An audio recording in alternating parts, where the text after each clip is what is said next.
pensar si se puede devolver el tiempo, si hay algo que no hubiera hecho esa mañana el 25 de mayo, es una pregunta que siempre me va a doblar, que siempre me va a doler mucho, porque yo daría todo por volver esa mañana el 25 de mayo.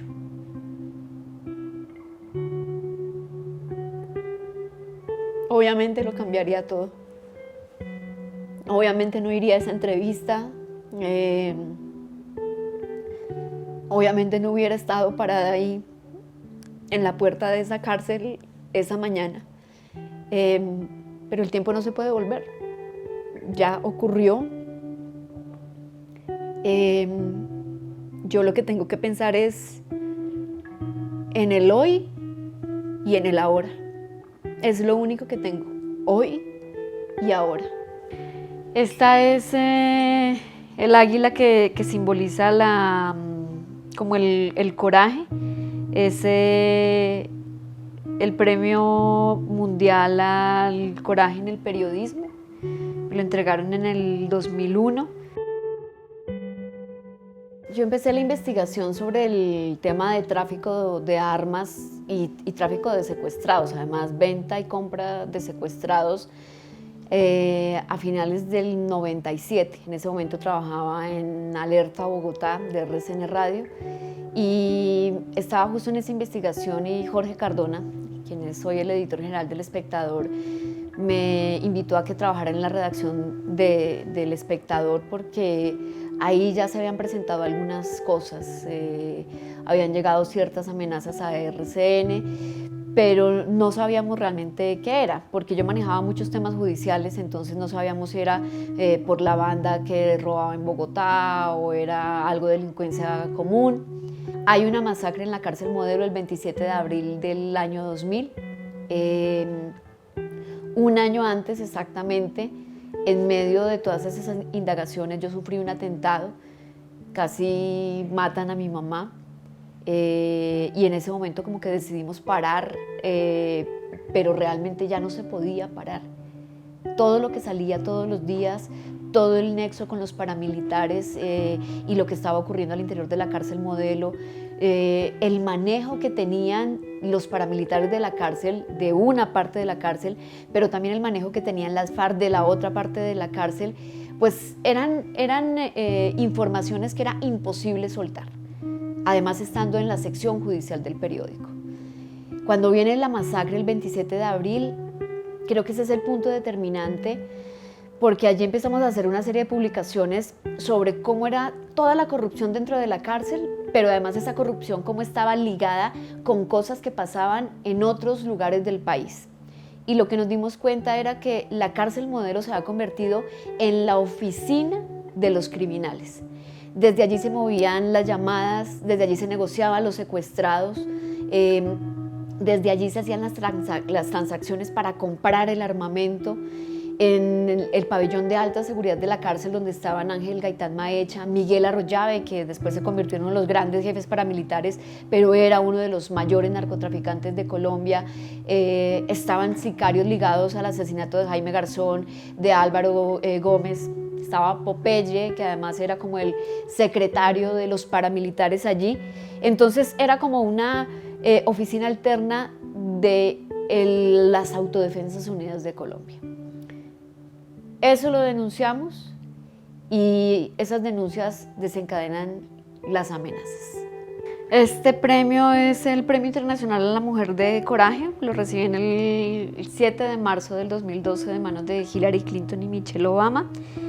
Y pues fue un reconocimiento que hicieron a 10 mujeres en el mundo por su trabajo en diferentes aspectos. Entonces a mí me lo dieron por mi trabajo con las mujeres víctimas de violencia sexual. Cuando ocurrió mi secuestro, el sistema carcelario era manejado por los criminales. Digamos que hoy eso ha cambiado mínimamente porque seguimos viendo hacinamiento, la corrupción se sigue manejando desde las cárceles, la extorsión se sigue manejando desde las cárceles, pero la gran diferencia es que en ese momento quienes mandaban en el sistema carcelario colombiano eran los criminales. Entonces había obviamente un director que era como la fachada, pero quien daba las órdenes de quién entraba, cuándo entraba, cómo entraba, qué comida entraba, cómo se manejaba todo, eran los reclusos y los jefes tanto del paramilitarismo como de la guerrilla.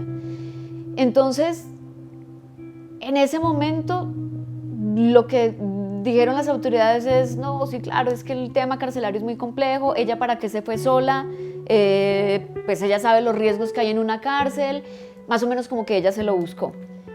Pero lo que no teníamos tan claro en ese momento es que parte de la gente que sea parte de la institucionalidad y que tenía supuestamente control en las cárceles, había participado en el secuestro o era cómplice del secuestro de alguna manera.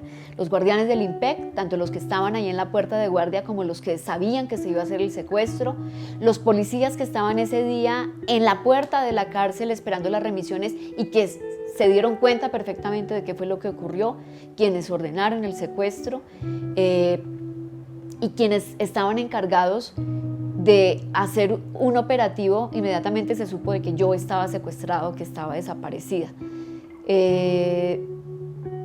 Desde ese momento la impunidad fue lo que imperó en todo lo que ocurrió. Cuando iba a la fiscalía a revisar qué había pasado con mi caso, siempre la respuesta del fiscal que tenía el proceso en ese momento era: ¿qué más pudo investigar? ¿Encontró algo más? ¿Qué me trae hoy?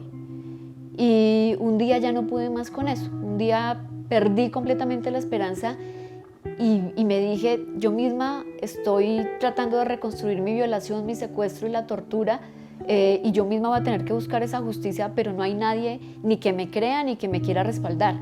Entonces es mucho, o sea, es súper desgastante porque al final uno dice, ¿esto va a valer la pena?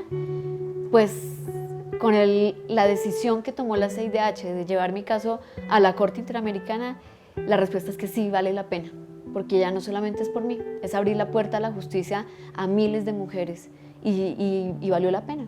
Cuando el Estado le responde a la CIDH la semana pasada sobre el proceso y le pide a la CIDH que les dé una prórroga para seguir argumentando de que el Estado sí ha respondido efectivamente a mi caso, algo de lo que muestran como positivo es la condena de los 3 paramilitares que están vinculados al proceso. 2 de ellos, autores materiales, Panadero, el hombre que me pone la cita y que se presta para que pase todo lo que ocurrió. Pero lo que el Estado no tiene en cuenta es que no se han destapado las cartas sobre los autores intelectuales, sobre quién ordenó el secuestro, sobre quiénes estuvieron detrás de lo que ocurrió y por qué estuvieron detrás de lo que ocurrió. Y yo creo que esa es la pieza del rompecabezas que le falta a esta historia. Ustedes saben que ya está mencionado el general Leonardo Gallego, que en ese momento era coronel, era el director de la Dijín y era la persona encargada de hacer todos los operativos en la cárcel Modelo. Pero además está mencionado no por mí, sino por criminales que lo señalan y que dicen que les consta perfectamente cómo él manejaba toda esta parte de mafia al interior de la cárcel y fuera de la cárcel, muy de la mano de las autodefensas.